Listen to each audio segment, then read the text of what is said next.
விஷ்ணுவின் தசாவதாரங்களில் கூர்ம அவதாரம் இரண்டாவது அவதாரமாகும்.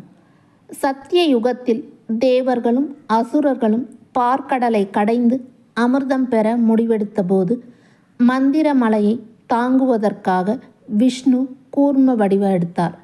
மலையை தாங்கி அமிர்தம் கிடைப்பதற்கும் தேவர்களுக்கு வலிமை சேர்ப்பதற்கும் இந்த அவதாரம் உதவியது.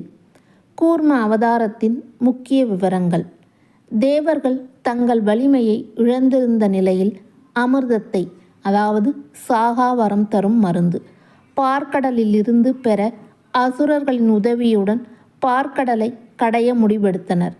மந்திர மலை: பார்க்கடலை கடைய வாசுகி என்னும் பாம்பை கயிறாகவும் மந்திர மலையை மத்தாகவும் பயன்படுத்தினர். விஷ்ணுவின் பங்கு: மந்திர மலையை பார்க்கடலில் வைத்தபோது அது கடலினுள்ளே மூழ்கியது. இதனால் விஷ்ணு ஒரு பிரம்மாண்டமான ஆமையாக கூர்ம உருவெடுத்து கடலில் அடியில் சென்று தன் முதுகில் மந்திர மலையை தாங்கினார். அமிர்தம்: கூர்மத்தின் மீது அமர்ந்த மலை அசையாமல் இருந்ததால் பார்க்கடல் கடையப்பட்டது. இறுதியில் அமிர்தம் வெளிவந்தது. அதை விஷ்ணு தேவர்களுக்கு கொடுத்து அவர்களின் வலிமையை மீட்டெடுத்தார்.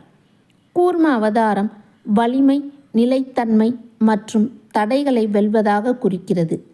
வைசாக மாத பௌர்ணமி அன்று கூர்ம ஜெயந்தி கொண்டாடப்படுகிறது.